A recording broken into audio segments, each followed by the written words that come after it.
पूर्णेन्दुप्रभवं भवतां महेशं ज्ञातोवतां परिसदां परिपूर्णसिन्धुम् आत्मोयतां पूर्णमिदैव नित्यं चिन्त्योवतान्ये भवतं सदैव।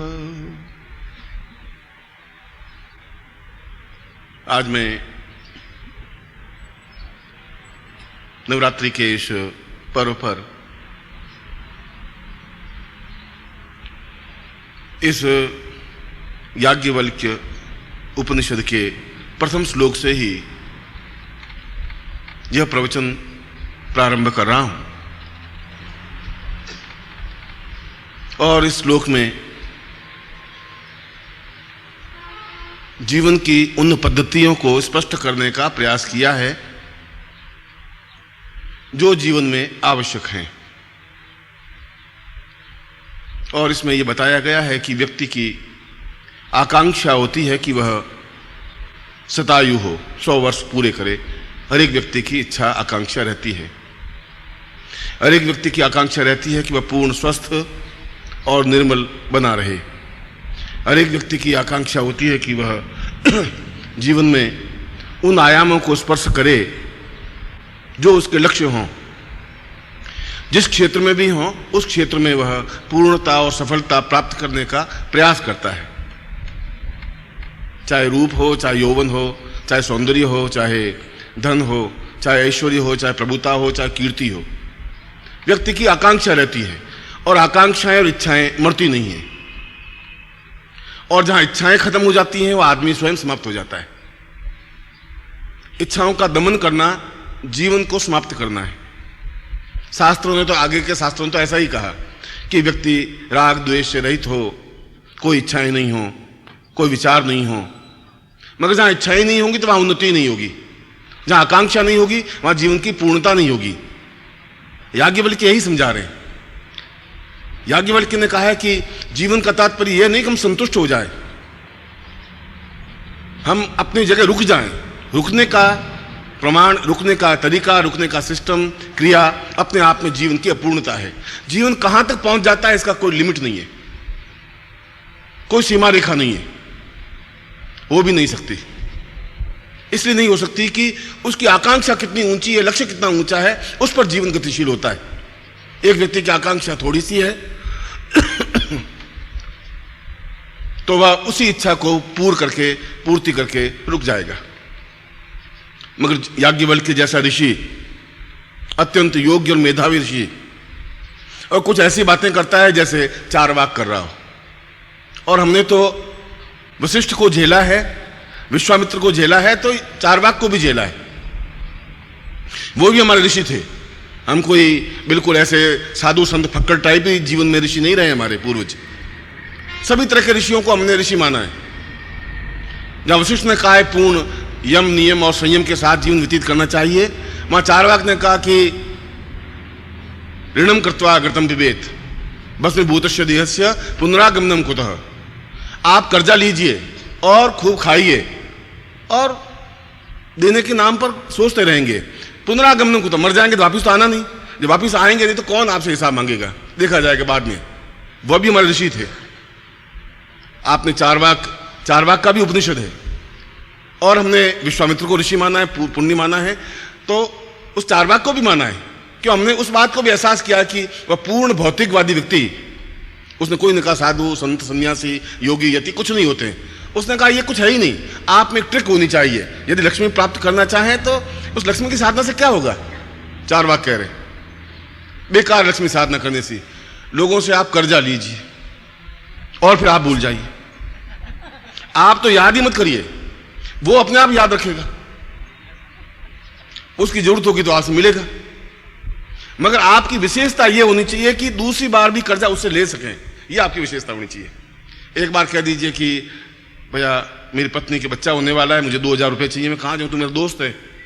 उसने कहा 2000 नहीं, अब 2000 डॉक्टर ऑपरेशन टेबल पे पड़ी है, तुम सोच सकते हो।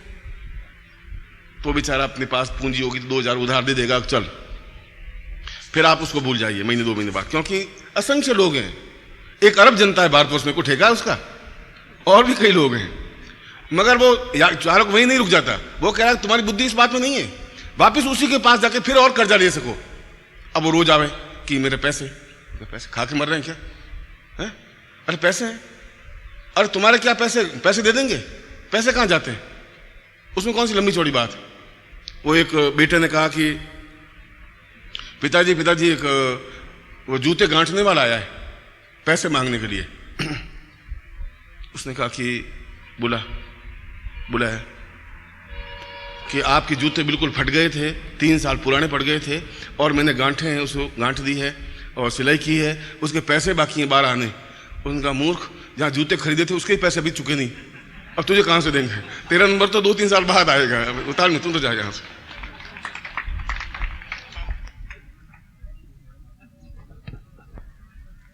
तो चारवाक कह रहा है उसके पास तुम वापिस जाओ। और उसने कहा मुझे कर्जा चाहिए। उसने कहा कर्जा अगले 2000 चुकाए नहीं, दूध से धो के दूंगा, चाहे मैं बिक जाऊं, तुम्हारे पैसे खा के नहीं मरूंगा, मगर अगर मेरी माँ ही मर गई है, सोचो अब लाश तो पड़ी है, इसमें कहां जाऊंगा, इसमें कहां भागूंगा, बैंक के पास जा नहीं सकता, और उसकी लकड़ियां तो लानी पड़ेगी कि नहीं लानी पड़ी बता। तो माँ मर गई बेचारे की, और वो रोने लगे, एकदम आंसू पहुंचने लगे। उसने कहा कि बहुत भली थी मेरी माँ थी, तो 500 रुपये देगा ही देगा। चारवाक कह रहा है वो बिल्कुल सही शिष्य है, वो सही साधक है, उसी से वापिस 500 और ले आए। और फिर कह रहा कि फिर इतना ध्यान रखना कि ये गारंटी की बात चारवाक कह रहा है कि मैं गुरु होकर के बिल्कुल प्रामाणिक कह रहा हूं कि तुम कितना ही कर्जा लेके मरो, तुम्हें अर्थी के सामने आके कोई खड़ा नहीं होगा, तुम चिंता ही मत करो, ये तो गारंटी है। तो फिर तुम चिंता क्यों करते हो, तुम्हारे बेटों की चिंता है तुम्हें जलाए। तो ऐसे भी ऋषि हुए। यह तो जीवन की एक विचारधारा है, चिंतन है कि व्यक्ति किस प्रकार के चिंतन को, किस प्रकार के विचार को लेता है, अपने जीवन को किस क्रम से अपनाता है। जीवन में हास्य भी है, जीवन में रुदन भी है। यदि कोई आप रोते ही रहे जीवन भर तो आपको कोई रोकने वाला नहीं है। आप नेगेटिव साइड भी सोच सकते हैं कि ये भी नहीं है जीवन में, ये भी नहीं है, कुछ अच्छा महल भी नहीं है, पड़ोस में ऐसे हैं वो भी नहीं है, और खाने पीने की भी अच्छी व्यवस्था नहीं है, गाड़ी नहीं है, और कुछ आप नहीं कर सके तुलना, तो इसके लिए तो जी के सकते हैं कि पड़ोसी के 7 लड़के हो गए, बच्चे हो गए, मेरे 3 ही हुए अभी तक, तो मैं क्या कर सकता हूं। इस मामले में तो टेंस रख ही सकते हो। यह तो एक आपके सोचने का तरीका है। जीवन में याज्ञवल्क्य कह रहे हैं हास्य अपने आप में जीवन की पूर्णता है, हास्य के माध्यम से जीवन की पूर्णता प्राप्त कर सकते हैं। जीवन में उत्फुल्लता हो, प्राणों में एक संचार हो, वेग हो, खून में एक दौरा हो, खून की गतिशीलता हो। और आज का साइंस भी इस बात को कह रहा है कि रोने की अपेक्षा हास्य में ज्यादा आयु वृद्धि हो सकती है, ज्यादा पूर्णता प्राप्त हो सकती है, ज्यादा निरोग रह सकते हैं, ज्यादा स्वस्थ रह सकते हैं। कल अपने प्रवचन में मैंने काल के बारे में और कालखंड के बारे में समझाया था। मैंने यह समझाया था कि यदि व्यक्ति को उस काल की पहचान है तो वह जीवन को पहचान सकेगा। मुझे पता नहीं मेरा कल क्या होगा, और हम आज सब कुछ करने जा रहे हैं। वशिष्ठ सब कुछ करने जा रहा था, राम का राज्याभिषेक के लिए तैयारी उसी के कहने से हुई, और उसको यही पता नहीं था कि कल राज्याभिषेक होगा भी कि नहीं। जो काल को नहीं पहचान सकता वो जीवन में पूर्णता प्राप्त नहीं कर सकता, और काल को पहचानने की क्षमता केवल काली साधना के माध्यम से प्राप्त हो सकती है, क्योंकि काली स्वयं अपने आप में काल स्वरूपा है। काल का मतलब नहीं मौत, काल का मतलब यह नहीं होता, काल का मतलब कोई भयानक राक्षस नहीं। काल का मतलब है कि एक क्षण, जीवन का एक क्षण अपने आप में पूर्णता दे सकता है, सफलता दे सकता है, एक क्षण स्फुलिंग हो। संसार में काली साधना से तो ऊंची कोई साधना ही नहीं है, अद्वितीय साधना है, एक श्रेष्ठतम साधना है। यदि हम उसको एक पॉजिटिव साइड से सोचें, हम उसके रूप को नहीं देखें, काली है, भयानक है, बड़े बड़े दांत हैं और बिखरे हुए बाल हैं और नरमुंडों की माला पहने हुए है, वह तो एक प्रतीक है। प्रतीक के ऊपर जाने की जरूरत नहीं है, उसके गुण क्या हैं उस गुण को देखने की जरूरत है। जनक के दरबार में जब जनक ने सब ऋषियों को कैद कर दिया और उनको एक ही प्रश्न पूछा कि यह सत्य है या वो सत्य है, एक प्रश्न। पंडितों को बुलाया, उसने एक दिन रात को सपना देखा, सपने में देखा कि जनक बिल्कुल भाग रहा है, भागते भागते बहुत तेजी से भाग रहा है और भागते भागते कुएं में गिर जाता है। कुएं में गिरने से पहले ऐसा लगता है कि झाड़ियों में अटक करके उसके सारे कपड़े निकल जाते हैं, बिल्कुल नंगा, और भाग रहा है और कुएं में गिर जाता है। कुएं में गिरते ही कोई बेल लटक रही है, उस बेल को पकड़ लेता है। चलो बचे तो सही, अब कुएं में तो नहीं गिरे। और नीचे देखा तो एक भयानक सर्प लपलपाता हुआ कि जो ही गिरे इसको खा जाऊं। उसने कहा गिरूंगा तो मर जाऊंगा, बाहर निकलने का मेरे पास कोई चारा नहीं। और फिर थोड़ा सा होश आया तो देखा कि जिस डाल को पकड़े हुए उस डाल को दो चूहे बैठे बैठे कुतर रहे। उनका ये डाल कटेगी, जरूर कटेगी, ये अभी नहीं कटेगी, कुछ समय बाद कटेगी। कटेगी, मैं नीचे गिरूंगा तो ये सब खा जाएगा। उसी समय उसने एक बिंदु गिरा, एक बूंद गिरी और शहद की बूंद, मधुमक्खियों का छत्ता था, उसने मुंह खोला और मुंह में शहद चली गई। और कुछ समय बाद एकदम से डाल टूटती है, डाल हाथ से छूटती है, वो नीचे गिरता है और आंख खुल जाती है।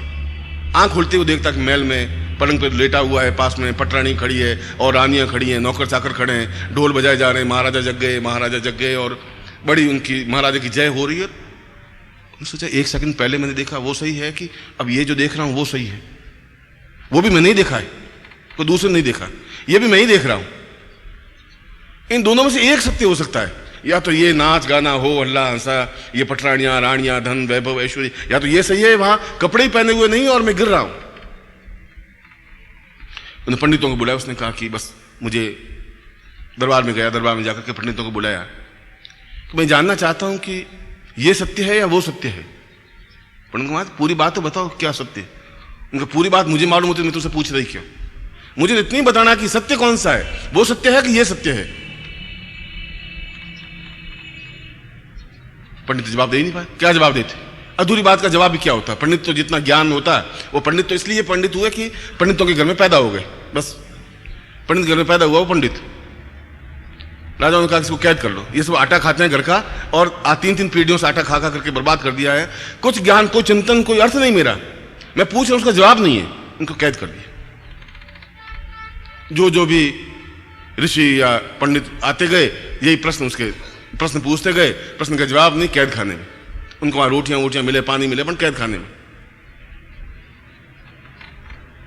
एक उन्हीं दिनों में एक ऋषि था, उसकी पत्नी पास में बैठी हुई थी और पेट में 6-7 महीनों का गर्भ था और ऋषि को वेद मंत्र का उच्चारण कर रहा था।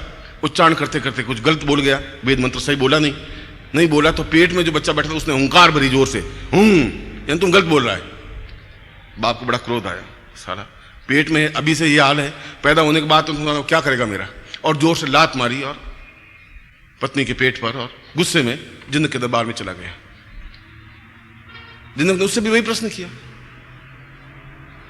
उसने कहा महाराज इस लाइन से तो समझ में नहीं आएगा, आप भले 4 साल जींगते रहे। उसको कैद में डाल दिया। वो बालक पैदा हुआ, बड़ा हुआ, 5 साल का हुआ, यज्ञ पे संस्कार करने लगे तो पूछा कि को तात हो, तुम्हारे पिता कौन है? तो पिता को मैंने देखा ही नहीं, कौन पिता है मुझे तो मालूम नहीं।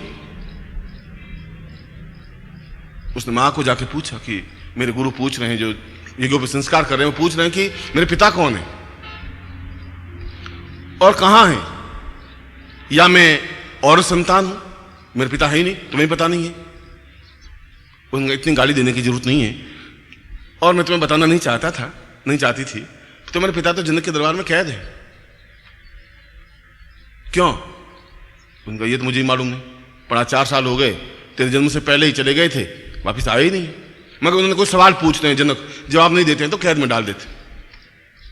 उस लात मारने से वो जब पैदा हुआ तो 8 जगह से टेढ़ा मेढ़ा था, इसलिए उसका नाम रखा गया अष्टावक्र। आपने सुना होगा अष्टावक्र ऋषि अपने आप में एक अद्वितीय ऋषि बने, जिन्होंने अष्टावक्र गीता लिखी। इसी गीता, श्रीमद् भगवद गीता के टक्कर की गीता, जिसका एक एक श्लोक अपने आप में एक गहन अर्थवत्ता लिए हुए, गंभीर और चिंतन युक्त। उस पर मधुसूदन दत्त ने कम से कम 3000 पृष्ठों में टीका लिखी है। इतनी, इस गीता से भी अगर ज्ञान में देखा जाए तो श्रेष्ठतम गीता है। वो जनक के दरबार में गए, एक 5 साल का बालक, एक लंगोटी पहनी हुई, सारा शरीर खुला, जनक के दरबार में जाते ही सारे दरबारी उस रूप को देख करके, टेढ़े मेढ़े शरीर को देख करके, 8 जगह से कुबड़ निकली हुई, टेढ़ा और मेढ़ा, दरबारी हंसे। जनक भी हंसा। उसने कहा कि ये कौन? उसने कहा कहो चमार, ऊपर कैसे बैठे हो? जनक को कोई लड़का चमार कह दे तो एक राजा को दरबारियों के बीच में सेनापति ने एकदम तलवार निकाली। उसने कहा तलवार मत निकाल, उन चमारों में चमार बन करके तुम तलवार क्या निकालेगा? तलवार से क्या होगा? पर विदेह जनक तो थोड़े विद्वान थे, बुद्धिमान थे। उनका महाराज आपने चमार मुझे कहा तो कोई सोच समझ के कहा होगा। उसने कहा तुम और तुम्हारे सारे दरबारी चमार हैं। चमार चमड़ी को देख करके ही गुणवत्ता करता है। तुमने भी मेरी चमड़ी को देखा और चमड़ी को देख करके तुम हंसे, मेरे ज्ञान को तुमने देखा ही नहीं। तुम्हारी परख तो मेरी चमड़ी तक है, तो चमार के अलावा तुम्हारी क्या विशेषता हो सकती है? मेरे गुण को बात करते, मेरे शरीर और मेरी आकृति और मेरे चमड़े को देख करके और चमड़ी को देख करके तुम क्या सोच रहे हो? जिनको एकदम ज्ञान आया, चिंतन आया। उसने कहा आप आसन पर बैठिए, सिंहासन पर बैठिए। उसने कहा कि यही धर्म है, यही कर्तव्य है कि सन्यासी या गुरु आए तो आसन सिंहासन पर बैठे, तुम नीचे खड़े रहो। अब पूछो क्या बात है? उनका महाराज प्रश्न तो इतना ही है कि यह सत्य है या वो सत्य है? कि जनक यह भी सत्य है और वो भी सत्य है, और देखा जाए तो यह भी सत्य नहीं है और वो भी सत्य नहीं है। उसने कहा साला ये क्या उत्तर हुआ? जैसा मेरा प्रश्न अटपटा वैसा ही उत्तर दे दिया अटपटा। उनके महाराज मैं समझा नहीं। उनका तेरी बात भी लोग समझे नहीं थे, अब तुम समझेगा कहां से? चमार कहां तक समझेगा? दीक्षा ले, पहले ज्ञान चिंतन ले, विचारधारा ले। वो मैं कह रहा हूं दोनों सत्य थे, वो भी सत्य था, क्योंकि जीवन में उसी रास्ते पर जाना है। कोई सिर पे कपड़ा रहेगा नहीं और दौड़ते दौड़ते उस अंधकूप में गिरना ही है। और जहां तू डाल पकड़ी हुई है वह एक जीवन डोर है तुम्हारी, उस डाली के सहारे तू जिंदा है। और उस डाली को भी वो दोनों चूहे रात और दिन काट रहे, एक रात है एक दिन है, वो काट रहे हैं। और रात दिन काटते काटते एक दिन 60 साल या 62 साल जब भी होंगे वो डाली कटेगी और गिरेगा, और नीचे काट बैठा वो तुझे खा जाएगा।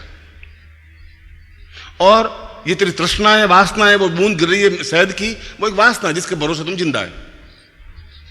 धन की तृष्णा, उस वो तृष्णा है। इसलिए वो सत्य है जो ऐसा हो रहा है, ऐसा ही होगा, ये तो होना ही है। मगर ये भी सत्य है जो तुम पटना देख रहा है, रानी देख रहा है, धन वैभव ऐश्वर्य, ये भी सत्य है, मगर ये भी रहने वाला नहीं है, इसलिए ये भी असत्य है। और यदि तुम अपने जीवन को अभी से ऊंचा उठा दे तो वो भी नहीं हो सकता, क्योंकि मृत्यु हो ही नहीं सकती। दोनों बातें सही। काली साधना और सरस्वती काल साधना, जो मैंने कल काल साधना बताई, वह और काली साधना अपने आप में इसी का प्रारूप है। और अष्टावक्र ने सबसे पहले उसको यही दीक्षा दी, काल दीक्षा। जनक जैसा विद्वान, विदेह है जिसको कहे, जिसको अपने शरीर का कोई चिंता ही नहीं, उनका देह मेरी है ही नहीं, विदेह केवल वही ऋषि कहलाया। और वही उनसे दीक्षा ली और सबसे पहले उसको काल दीक्षा दी। ये चिंतन दिया कि जीवन के उस, जहां तुम जीवन का अंत समझ रहे हो, काल के गर्भ में जाने का, जब काल ही तुम्हारे नियंत्रण में है तो काल फिर कौन सा रह जाएगा? तुम्हें काल का मालूम है, ज्ञान दूंगा तुम्हें, चिंतन दूंगा, काल तुम्हारे नियंत्रण में रहना चाहिए। और जहां काल नियंत्रण में है, जहां काल दीक्षा है, काल चिंतन है, काल साधना है, काल हो या चाहे काली साधना, दोनों का तात्पर्य तो एक है।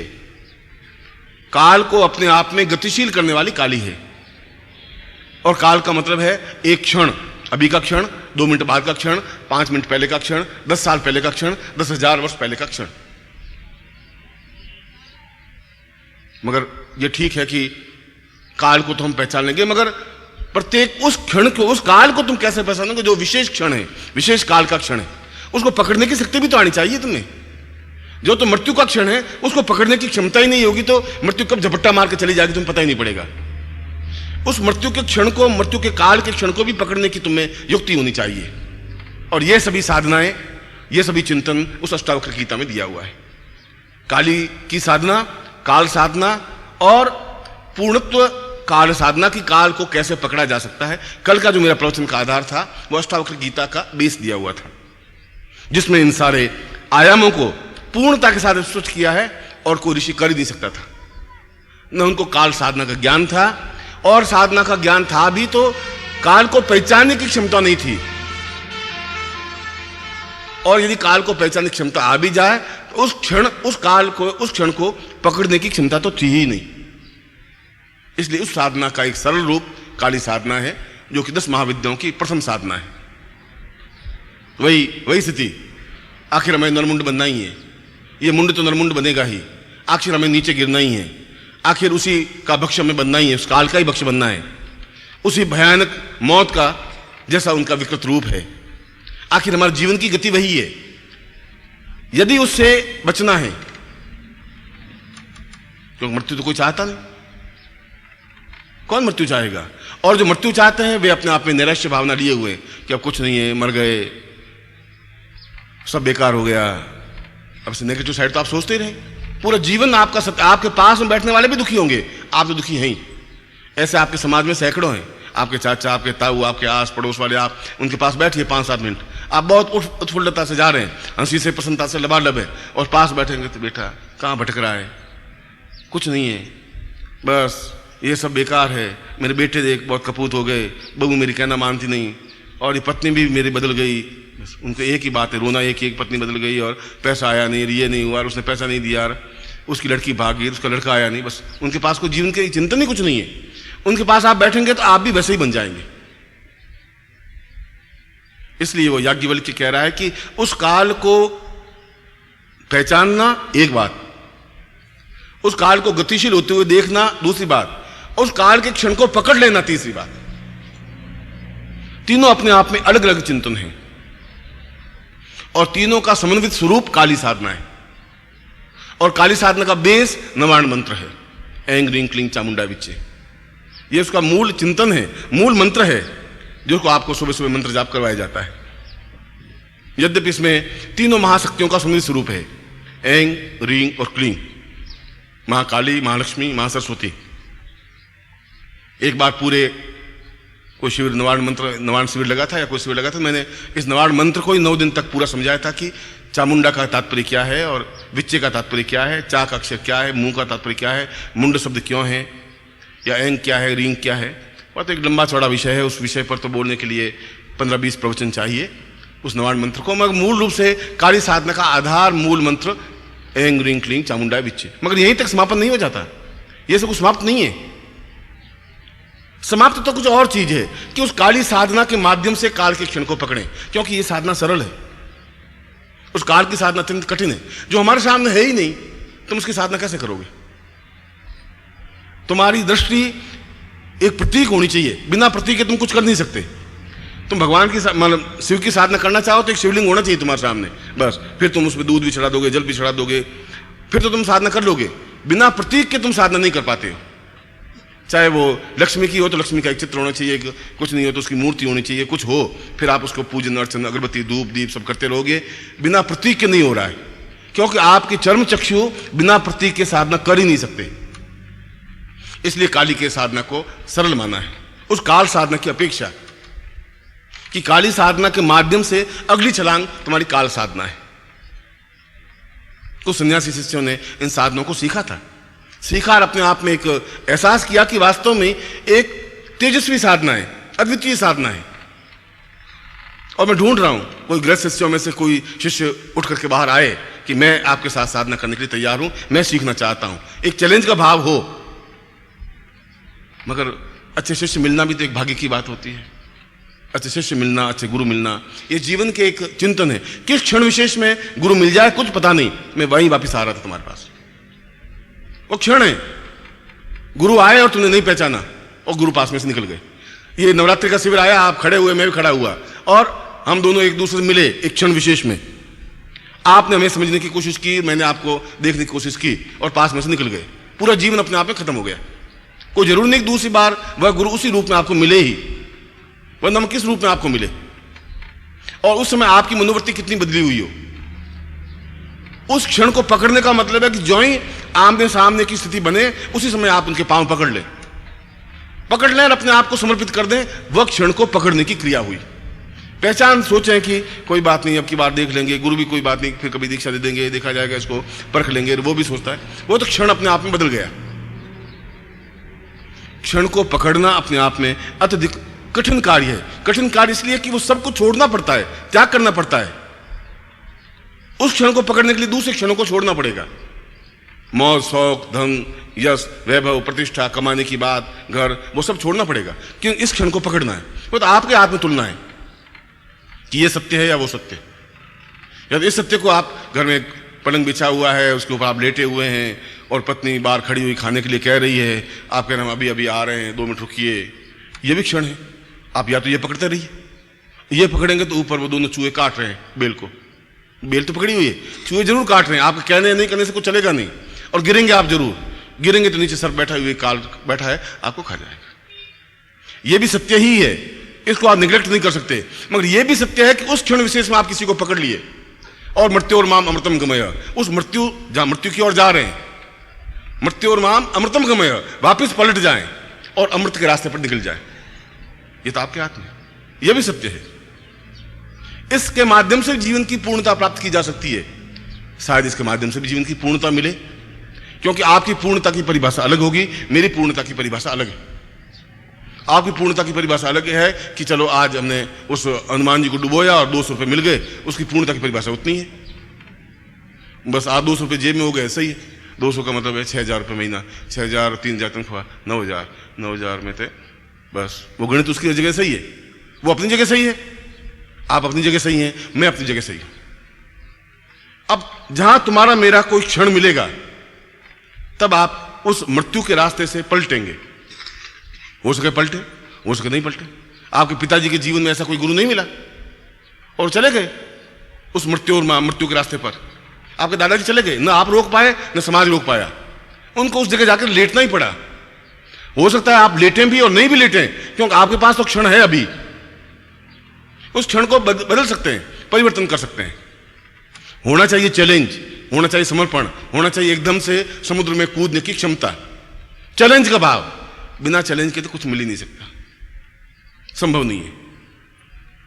और चैलेंज का अभाव आपके जीवन में इसलिए है कि आपके चारों तरफ बिना चैलेंज वाले ही लोग बैठे हुए, पत्नी, पुत्र, घर बार, पिता, शिष्य, वो सब कह रहे हैं कि आप कहां जा रहे हैं, दिमाग खराब है तुम्हारा, क्या होगा उससे? अरे हमारा कुछ नहीं हुआ, मंदिर जा रहे हैं 3 साल से, कुछ हुआ ही नहीं, तुम्हारा कहां से होगा? और तुम भी सोच रहे हो कि चलो वापिस उस पिंजरे में, आप कैद खाने में बैठे हैं, चांदी का पिंजरा बना हुआ है, आप अंदर बैठे हुए हैं और घर वाले आपको हरी मिर्च खिला रहे हैं अंदर, बोल मिट्ठू राम राम, आप राम राम बोलते हैं, मिट्ठू अच्छा है, मिट्ठू भी बहुत खुश है, हरी मिर्च मिल रही है, पैरों में पैंजनियां पहना दी आपको और खुश। आप उसको क्या समझेंगे कि आकाश में उड़ना भी एक आनंद है? तुम नहीं समझ सकते उस चीज को। जो उस कैद खाने बैठा हुआ उस आकाश में उड़ने की क्षमता थोड़ी जान सकता है। उसके पैरों में पैंजनियां नहीं है, उसको हरी मिर्च नहीं मिल रही है, मगर उसको वो आनंद है जो उस पूरे 3,000 मील तक बिना पंख फड़फड़ाए हंस चला जाता है, उड़ता रहता है। तुम कैसे समझोगे मानसरोवर का पानी स्वच्छ आनंद क्या है उठते हैं? जो तलैया का पानी पीने वाला मानसरोवर कैसे समझेगा? उस आनंद को, काल साधना के आनंद को लेने के लिए तुम कैसे समझोगे जब तुम्हारे पास वो क्षमता ही नहीं है? जब उस बंधन में आप खुश हैं तो उन्मुक्त भाव आपके जीवन में नहीं आ सकता, संभव नहीं है। उन्मुक्त भाव तभी आ सकता है जब आप एक निश्चय कर ले, और निश्चय करने के लिए आधा सेकंड लगता है, उसमें सोचना विचारना नहीं। दाऊदाल का एक शिष्य था रज्जब पंथ चला है पूरा, रज्जब ने तो पूरे ग्रंथ लिखा है। दादू ने कहा तुम सब कुछ करना, शादी मत करना। उसने कहा क्यों? उनका जहां शादी कर दी वहां जीवन ही अपने आप में घिस जाएगा, पिट जाएगा, जीवन का चार्म ही खत्म हो जाएगा, और तुम उस स्टेज पर हो नहीं कि शादी के बाद भी निष्प्रभ रह सको। सब कुछ कर लेना भले, शादी मत करना। इनका शादी तो मैं करूंगा ही नहीं। अब घर गए, रोज घर जाता बेचारा, घर जाते घर वालों ने उसको कौन न शुरू किया, तो 18 साल का हो गया, अब ये क्या पागल है, मैं बुढ़िया हूं, देख ले मर जाऊंगी, एक बार पोते का मुंह देख लूं तो स्वर्ग चली जाऊंगी, तू मुझे पोते का मुंह दिखा दे। अब रजब को जोश आया कि चलो दिखाई देते हैं इसको पोते का मुंह, दादी मर जाएगी बेचारी, और कौन दिखाएगा। घर वालों ने उसको बहुत तंग किया, तो उसने कहा गुरुजी को बोलो ही मत। अब गुरुजी कहेंगे, गुरुजी फिर वो किस्सा लगाएंगे तुम शादी मत करना। जब इतने सब लोग शादी करते हैं, मजे ले रहे हैं, तो मैं क्यों नहीं करूं? आ गई कोई क्षण उसके जीवन में भी आया, और उसने कहा देख तो ढोल नगाड़े बजाएंगे और आगे आगे चलेंगे, हम भी बराती एकदम साफा वाफा पहने हुए तेरे साथ चलेंगे, तलवार यहाँ लटकाएगा तू, और देख तो सही, वो आनंद एक अलग चीज है, बहुत मस्ती है।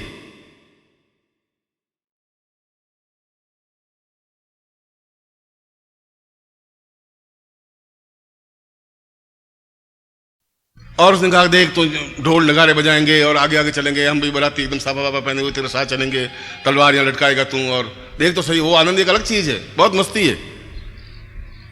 उसने कहा कि घर वाले सब इतने लोग मूर्ख थोड़ी हैं, एक गुरुजी अकेले हैं, इधर 50 लोग।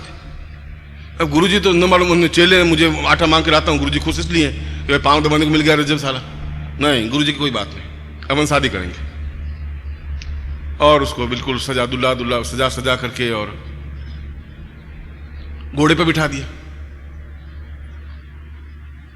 एक चंदूलाल जी को एक व्यक्ति ने पूछा, चंदूलाल जी जब घोड़े पर बैठे शादी के टाइम, तो एक दूसरे को पूछा कि इस दुल्हे को घोड़े पर क्यों बैठा जाता है? उनका इसलिए कि गधा गधे पर नहीं बैठ सकता, समझे, इसलिए घोड़े पर बिठाया। ये तो गधा है, इस गधे को गधे पर कैसे बिठाएंगे, इसलिए चलो इस गधे को घोड़े पर बिठा देते हैं, इसलिए घोड़े पर बिठाना जरूरी है। तो रज्जब को भी बिठा दिया घोड़े के ऊपर और अकड़ करके बैठा बिल्कुल ठूंठ की तरह, तलवार लटकी हुई और मोड़ बंधा हुआ और आगे ढोल बजा रहे हैं। उनका ठीक फंसा बेटा, हम फंसे हुए थे, तो ये साला मौज कर रहा था, चारों तरफ से घेरे हुए बाराती, ऐसा नहीं भाग जा साला, कोई भरोसा नहीं, बाराती इसलिए घेरे रहते हैं। आप सोच रहे हो आपके स्वागत के लिए आते हैं, वो सोच अगर निकल गया तो फिर हमारी मूर्खता हो जाएगी, हम फंसे हुए, हम दुखी है, पिस गए, और ये साला छूटे शर्मट घूम रहा है, फंसाओ इसको भी। और वो बारात लड़की की तरफ जा रही थी कि सामने वो दादू दयाल आ रहे थे। दादू सोचा कोई बारात जा रही होगी, उसको क्या मालूम, जाते थे एक नजर पड़ी, अरे रज्जब, और पास में खड़ा, अरे रज्जब थे, गजब करियो, सिर पे बांधियो मोड़, तो गजब कर दिया, सत्यानाश कर दिया, जीवन करते। एक क्षण लगा और रज्जब एकदम नीचे कूदा, मोड़ फेंक दिया, गुरु के चरणों में झुक गया, मैं बहुत गलती कर दी, मैंने जीवन को सत्यानाश करने के सोच लिया था, पता ही नहीं था। एकदम चैलेंज लेने के लिए तो एक क्षण चाहिए, बस उसने कहा रज्जब थे, गजब करियो, और उसने छोड़ छाड़ दिया और चरणों में झुक गया। प्लान से वो नहीं झुक पाता, प्लान से नीचे नहीं उठता, प्लान से निश्चय नहीं हो पाता, एक क्षण होता है, उस क्षण में जो निर्णय ले लिया वो निर्णय हो जाता है।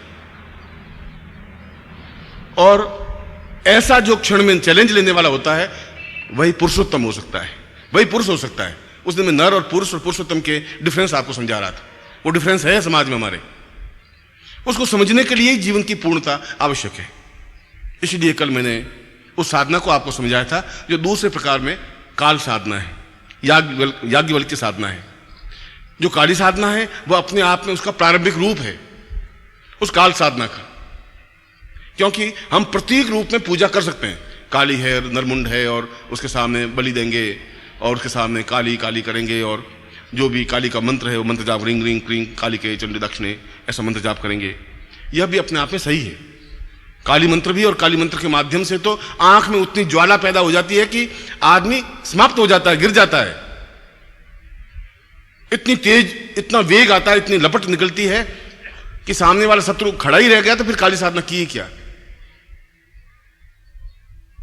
मगर उसके लिए तुम्हारा धरातल उतना ऊंचाई पे पहुंचना चाहिए, आप आंख में झेलने की क्षमता होनी चाहिए उस वेग को। मैंने कई बार कहा कि आप मेरे प्रवचन के बाद जाना और सूर्य की ओर देखना थोड़ा, आप 1 सेकंड के बाद सूर्य को देख नहीं सकते, बस 1 सेकंड ज्यादा से ज्यादा पानी भर जाएगा और आंख नीचे करनी पड़ेगी, मसलना पड़ेगा। जब 1 सेकंड तक सूर्य को नहीं देख सकते और काली का या लक्ष्मी का या देवताओं का जाज्वल्यमान स्वरूप हजारों सूर्य के समान प्रकाशवान है, तो आपकी आंखें कैसे देख पाएंगी उसको? कहां आपकी आंखों में ताकत है? कैसे क्षण पहचान पाओगे? उसके लिए आपको ज्ञान चक्षु या आत्मचक्षु खोलने होंगे। ज्ञान चक्षु तो गुरु खोलेगा कि ये सही तथ्य है, ये चिंतन सही है। आत्मचक्षु अपने आप खुलेंगे, जिसके माध्यम से यदि वह प्रत्यक्ष हो भी तो आप देख सको, देखने की क्षमता आ सके, अंततः आप समाप्त हो जाएंगे। आप 1 मिनट या 60 सेकंड तक सूर्य को देखिए, 30 सेकंड देखिए। देखने का भाव आने के लिए भी आपकी उस धरातल पर होना चाहिए। जब आप उस धरातल पर नहीं है तब उस काली को आप प्रत्यक्ष कैसे देख पाएंगे? उस धरातल पर पहुंचने के लिए कई क्रियाएं हैं, कल भी मैंने वही समझा रहा था। इसलिए काली साधना में उस आंख में उतनी लपट उठती ही है, होती है, मगर यदि आप उसकी धारण शक्ति को ले सकें, वह तो कोई गुरु मिले आपको, वह तो कोई आप शिष्य बन सके, वह तो कोई क्षण हो जो आपके पकड़ में आए, वह जीवन अपने आप में काली के चरणों में व्यतीत हो जाए। जब काली साधना होगी तो काल साधना तो अपने आप हो जाएगी, और जब काल साधना ही हो गई तो यमराज फिर कौन सी चीज हो गई? यमराज तो वो पैरों के नीचे दबा करके बैठी है, फिर कौन सा यम हो गया? मृत्यु फिर कौन सी हो गई? वो तो हम पहले ही कह रहे हैं मृत्यु और माम अमृतम गमय, मृत्यु से अमृत्यु की ओर जा रहे हैं। अब मृत्यु की ओर नहीं जा रहे, इस समय जा रहे हैं, इस हम धीरे धीरे सरकते जा रहे हैं मृत्यु की ओर, और एक दिन अवश्य ही उस मृत्यु में उस ग्रास को हो ही जाएंगे। इस जीवन के चिंतन को, ये जो कुछ इन 8 या 9 दिनों में मैंने आपको बात बताई, जो तथ्य दिए, इस नवरात्रि में अगर आपको मैं केवल एक ही तथ्य देता तब भी अपने आप में ज्ञान का पूर्णता हो पाती। ज्ञान कोई तराजू में तोड़ कर नहीं दिया जाता, 5 किलो ज्ञान दिया जाए, या पुस्तक, ज्ञान की पुस्तक कोई 5 किलो की ज्यादा वैल्यूबल है और 2 पन्ने बहुत ज्यादा कमजोर हैं, ऐसा नहीं होता। 2 पन्ने अगर पन्ने कागज के हों और मंत्र लिखा हुआ सही और विधि लिखी हुई हो तो 5 करोड़ रुपए की है, और पूरा ग्रंथ और उसमें कुछ हो ही नहीं और ज्ञान कोश लिखा हुआ हो तब भी बेकार है। यदि आपको 4000 प्रवचन दिए जाएं, उस प्रवचन में कोई सार नहीं हो तब भी 4000 प्रवचन भी बेकार है। और यदि सारभूत केवल एक क्षण का भी कोई प्रवचन दे दिया जाए तब भी अपने आप में पूर्ण जाज्वल्यमान बन सकता है। वो हो यथार्थ, हो सत्य, गले उतरने वाला, एकदम पीने वाला और जीवन के चिंतन को स्पष्ट करने वाला, ऐसा जीवन कभी तुम्हारा बन सके। इसलिए उम्मीद है कि मैंने जो बीज बोए हैं शायद कभी उगेंगे। किसान तो इसी उम्मीद में रहता है। किसान ऐसा तो सोचता ही नहीं कि ये सब बीज मेरे मर जाएंगे, उसको तो उम्मीद रहती है कि फसल बनेगी, जरूर बनेगी।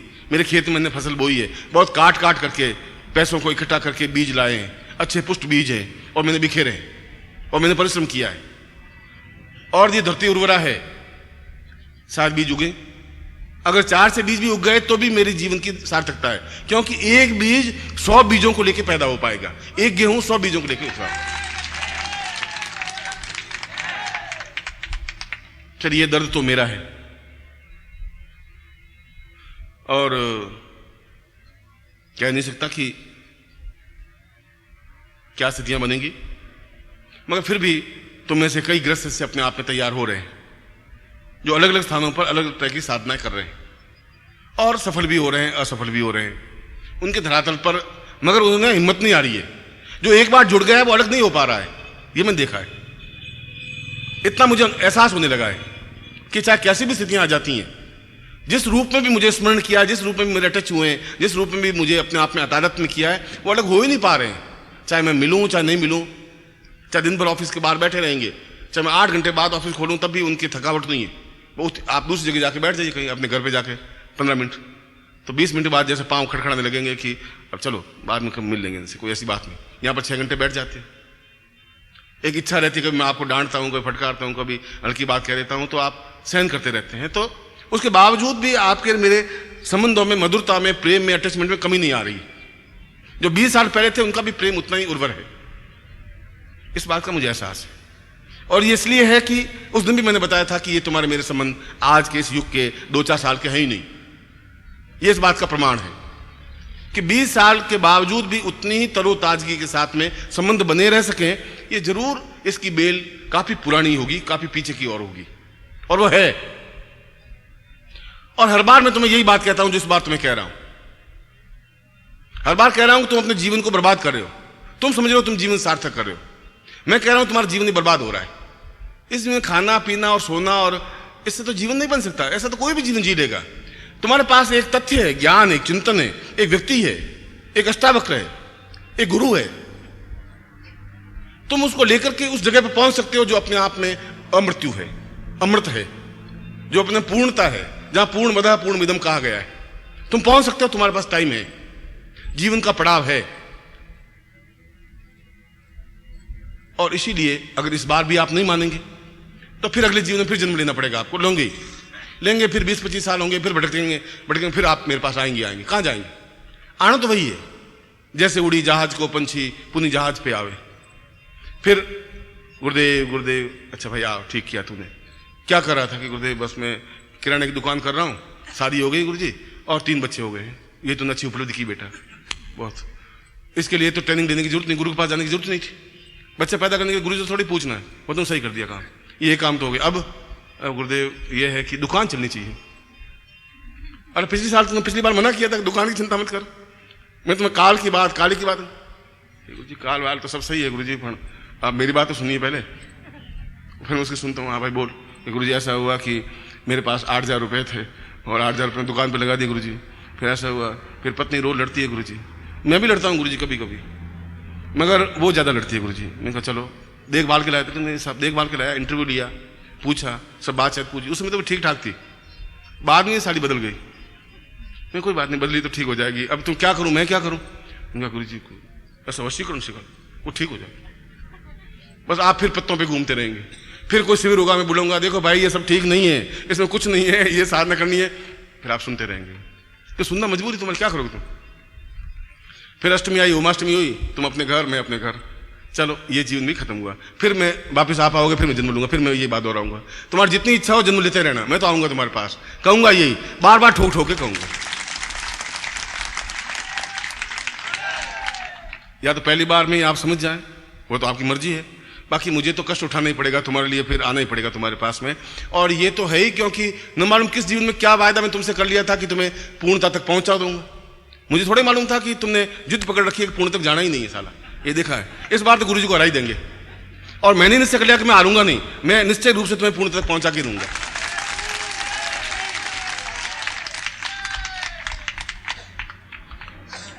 ये दोनों की जोर आजमाइश है, चलता रहेगा ये खेल, और चलना चाहिए। मुझे खुशी है कि तुम काफी मर्द आदमी हो, मजबूत हो, और संगठन शक्ति है तुम्हारे पास, सब लोग एक जैसे ही हो। तो मैं तो बेचारा अकेला पड़ गया, यहाँ बैठ बैठे करूंगा भी क्या। आप में पावर है, क्षमता है, मगर फिर भी उम्मीद लिए बैठा हूं कि ऐसा जरूर होगा। यदि मेरे शब्दों में ताकत होगी, यदि मेरी तपस्या में ताकत होगी, तो ऐसे निकल रहे हैं, अच्छे निकल रहे हैं, और आगे जाकर के सूर्य के समान देदीप्यमान बनेंगे भी, और पूर्णता तक पहुंचेंगे भी। मैं यहीं पर अपना प्रवचन समाप्त करता हूं, और मैं आपको एक बार हृदय से आशीर्वाद देता हूं कि आप अपने जीवन में सफलता और श्रेष्ठता प्राप्त करें। प्रयोग है वो, प्रयोग है। और शाम को विशेष कार्यक्रम में करूंगा आपके साथ, कुछ अलग कार्यक्रम होगा, जो मैं आपको समझाऊंगा, वो भी अच्छा विवेचन होगा। मैं पहले राजराजेश्वरी प्रयोग को संपन्न करवा देता हूं, जो भी प्रयोग कर रहे हैं। राजराजेश्वरी का तात्पर्य है जीवन की पूर्णता, और राजराजेश्वरी का तात्पर्य है जीवन की शतायुता प्राप्त करना। सरस्वती हमारे कंठ में हो,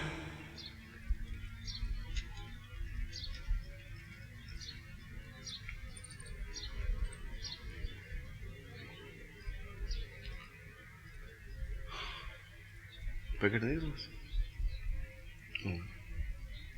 किसी को भेज दे।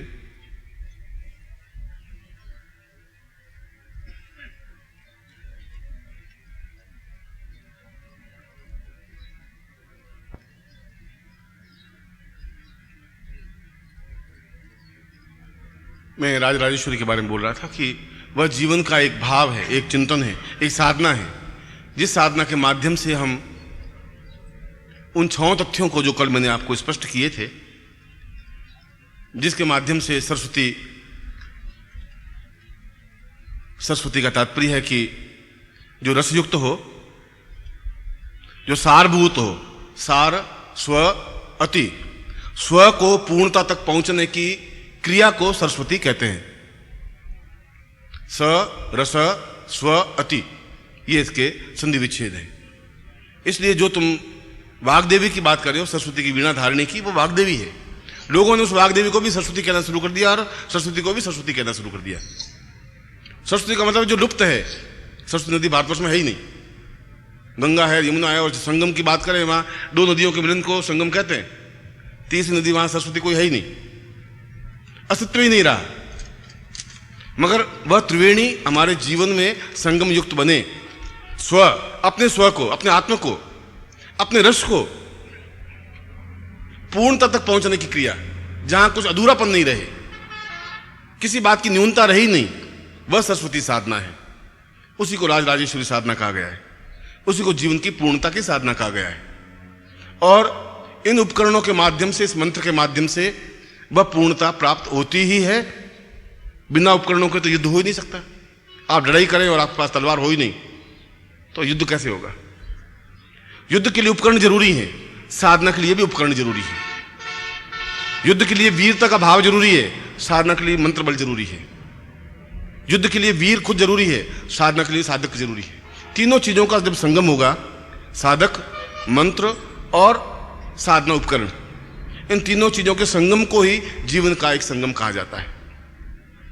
मैं आपके सामने जो तीनों वस्तुएं हैं बाहर निकाल दीजिए जिनके पास में है, और यदि आपके पास गुलाल है या उसको खोल दीजिए।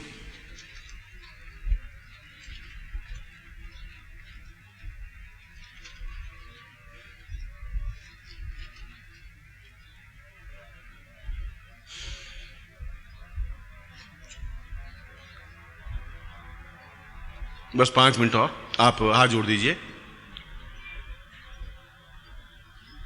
गुरु वै सदायं भवतं प्रणेशम् आत्मानुभूति परमेव नित्यं ज्ञानं वदां पूर्णमदैव पूर्णं पूर्णत्वमेवं गुरुवै प्रणम्यं। श्रीमन्महागणाधिपते नमः। साम श्रीमन्मा एतोस्मानं सकृते कल्याण त्वां पूर्णत्व प्राप्ता निमित्तं गुरुर्वै आवाहयामि स्थापयामि शिखाबन्धम्। ओम मानस्तोक नैमान आयुष्मानो गोखुमानो अश्विकुमानो वीरांध्रभामिनो स्वाम द्वा हवामहे तत्रादु बसनम कुंकुम ललाटे। जो गुलाल है उसे अपने ललाट पर कुंकुम कर दीजिए। ओम स्वस्तिन्द्रो वृतस्वाहा स्नपूखां विश्ववेदाः संसारक्षो वर्षने मेहि स्वस्तिनो बृहस्पति दातु स्वस्तिं ता पुरुष्याम अथस्मानं शक्ति कल्याणतां दीर्घो अथस्मानं सचिन्तयामि पूर्णत्वम् अथस्मानं सतुभ्यं संवर्धेहे एतोस्मानं सदीर्घो अथस्तां कृते कल्याणतां चैतन्य सा चैतन्य रूपेण मम प्राण स्व आत्मा निवेद्यांसि पुरुष्याम तुभ्यं संवर्धेहे। बाकी जो 2 उपकरण हैं इसको अपने बाएं हाथ में ले लीजिए, यंत्र को भी और उस उपकरण को भी। संपुटेन गृत्वा बाएं हाथ में रख करके दाहिने हाथ से इसको संपुट कर दीजिए।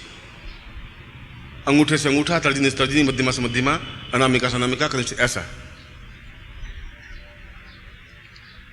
दीर्घोवता स्थूलम ताव तु मनोहरी सा पुरुष्याम अथास्मानम स रुद्रई श्याम पूर्वा यथस्मानम से कल्याणतम तुभ्यम संप्रदे। इसको खोलिए और वह कुंकुम है उसकी कुंकुम बिंदी लगाइए, बाएं हाथ में रखिए उनको, दाहिने हाथ से कुंकुम लगाइए।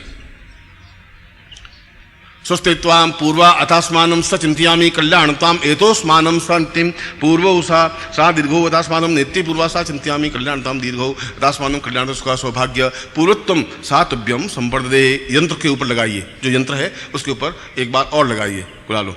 सैखोस्ते ही पूर्वश्याम मिखेत्वोर जेत्वाम वायव सदैव व सविता प्रार्पयतु श्रेष्ठतमाय क्रमण आप या इदमुनांद्राय भागम प्रजातमिवाक्मा मावसदेशतमा गसगुसो ध्रुवा अस्मिन् गोपतोषिया तब वीर यजमान से पशुन पाही। उसके ऊपर जो गुलाल या कुंकुम लगाया है उसको लेकर के अपने लाट पर लगाइए। मम शरीरे त्वाम त्रामिति पुरुषाम प्राणो ये प्राणा जीव ये जीवा देह ये देव त्राम त्रमके स्वाम पूर्वाधास्मानं स रत्नौ सा चिंतयामि सरस्वती सा आत्म आनंद रस विभोरम सा गुरुत्वम सा प्रोक्षणे सा तुभ्यम संप्रदेहे। फिर दूसरा जो फल है उन फल पर भी आप गुलाल लगाइए। देवोत्थान पूर्व समस्तम सा पूर्व स्वब्रह्मांडम अथास्मानं सते स्वब्रह्मांडम परिचिति पूर्व ब्रह्मांड पूर्व रूपेण सा इह फल इह जीव इह देव इह प्राण सा चिंत्यामि कल्याणताम दीर्घो अथास्थालम सा तुभ्यम संप्रदेहे। उसके ऊपर गुलाल छिड़किए। दीवो सा पूर्वश्याम चिंत्यामि कल्याणताम सुखा सौभाग्येश्वरी पूर्वा साम नित्यो अथात बादम नित्य पूर्वा सा चिंत्यामि कल्याणताम सुखा पूर्वा तुभ्यम संप्रदेहे। अब उस गुलाल को जो छिड़का हुआ है वो लेकर के फिर अपने ललाट पर लगाइए। मम स्वाम संबंधेन स्थापितम पूर्वाथास्मनं स्त्री कल्याणताम तुभ्यम इदमर्चितं वो ज्योति वाग्देवी सरस्वती तुभ्यम संप्रदेहे इदमर्चितं मंत्रोद्वाम मंत्र। अब इसको संपुट कर दीजिए।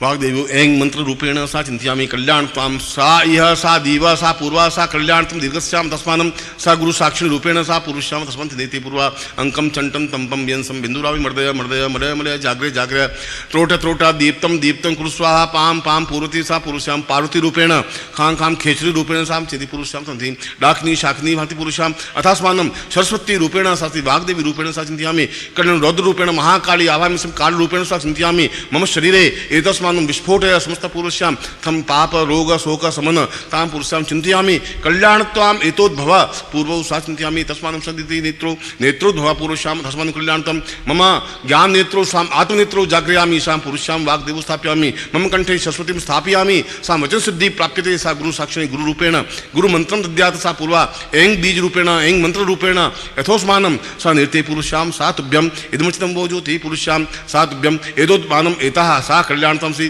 कालिकां काल रूपेण कामाक्षी दक्षिण कालिके सा चिंतयामि क्लीं क्लीं क्लीं कालिके सा पुरुषाम सा कालोहम काला वातासी पूर्व सा चिंतयामि कल्याणतम सा तुभ्यम संपर्ददेहे।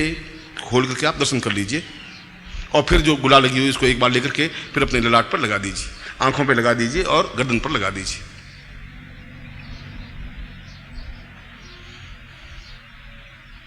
और इन मंत्रों को अपने सामने रख दीजिए।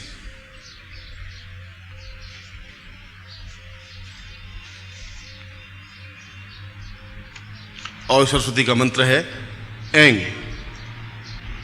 ऐं बीज रूपेण सा सरस्वती प्रोक्षते। इस साधना का एक ही अक्षर का मंत्र है जिसको ऐं कहा गया है, ANG ऐं। आज जोड़ दीजिए। गुरुर्वै प्रणम्यम सा गुरुं पूजनाम अर्चनम कृत्वा पाद्यम अर्घ्यम आचमनीयम वस्त्रम धूपम दीपम च नैवेद्यम ताम्बूलम प्रदक्षिणाम सा गुरु प्राप्यते स गुरु इह गिरता पुरुषाम अथस्मानं मम गुरु वै सन्मुखो भव अथस्मानं स चिंत्यामि प्रदक्षिणाम यानि कानि च पापा निर्ज्ञाता ज्ञातनानि च तानि तानि सन्ति प्रदक्षिणाम पदे पदे पापोहम पाप कर्मा हम पापात्मा पाप संभव त्राहि मां गुरु वै रूपेण सत्प्रापो पुरुषं त्राणा परित्राणा साधुनां न सतुष्टयं पूर्व संस्थाप्य तां पूर्वं प्रार्थयेत। त्वमेव माता च पिता त्वमेव त्वमेव बन्धुश्च सखा त्वमेव त्वमेव विद्या द्रविणं त्वमेव त्वमेव सर्वं त्वमेव माता च पिता त्वमेव त्वमेव बन्धुश्च सखा त्वमेव त्वमेव विद्या द्रविणं त्वमेव त्वमेव सर्व। अरे त्वमेव माता च पिता त्वमेव त्वमेव बन्धुश्च सखा त्वमेव त्वमेव विद्या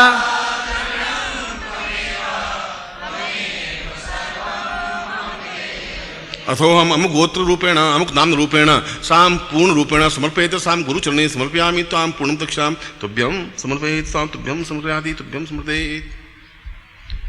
आप दोपहर को इस ऐं बीज की आप 11 माला मंत्र जाप करेंगे क्योंकि एक अक्षर का मंत्र है और ऐसे आसानी से आप 11 माला मंत्र जाप कर सकते हैं।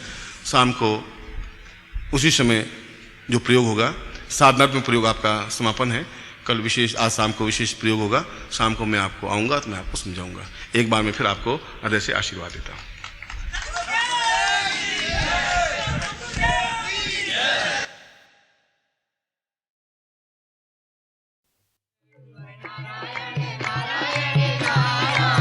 हो गुरुवर नारायण नारायण नारायण हो गुरुवर नारायण नारायण नारायण हो गुरुवर नारायण नारायण नारायण हो गुरुवर नारायण नारायण नारायण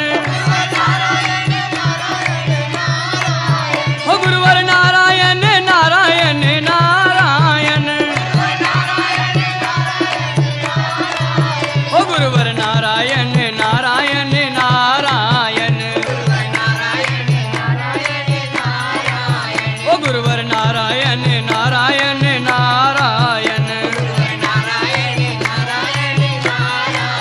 हो गुरुवर नारायण नारायण नारायण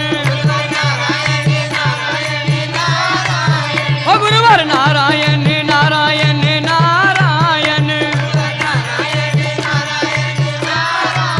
हो गुरुवर नारायण नारायण नारायण हो गुरुवर नारायण नारायण नारायण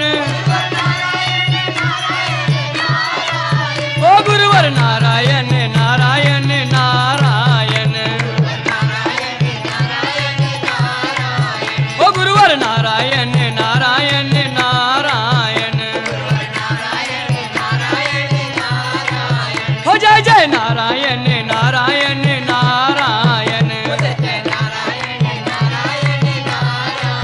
हो जय जय नारायण नारायण नारायण बोलो हो जय जय नारायण नारायण नारायण हो जय जय नारायण नारायण नारायण हो जय जय नारायण नारायण नारायण हो जय जय नारायण नारायण नारायण हो गुरुवर नारायण नारायण नारायण हो गुरुवर नारायण नारायण नारायण हो गुरुवर नारायण नारायण नारायण हो नाचो नारायण नारायण नारायण हो गाओ नारायण नारायण नारायण हो गाओ नारायण नारायण नारायण हो नाचो नारायण नारायण नारायण हो नाचो नारायण नारायण नारायण हो गाओ नारायण नारायण नारायण हो झूमो नारायण नारायण नारायण हो नाचो नारायण नारायण नारायण हो नारायण नारायण नारायण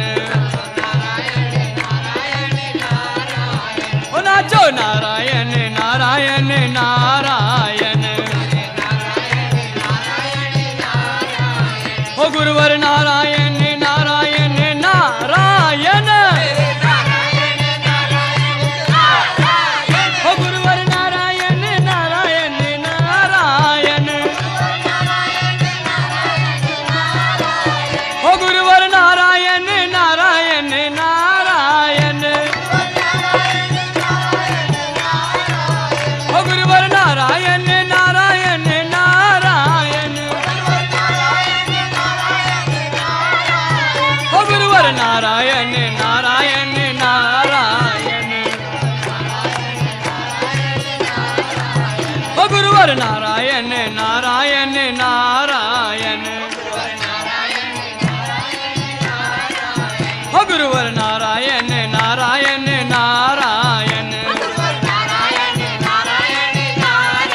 हो गुरुवर नारायण नारायण नारायण हो गुरुवर नारायण नारायण नारायण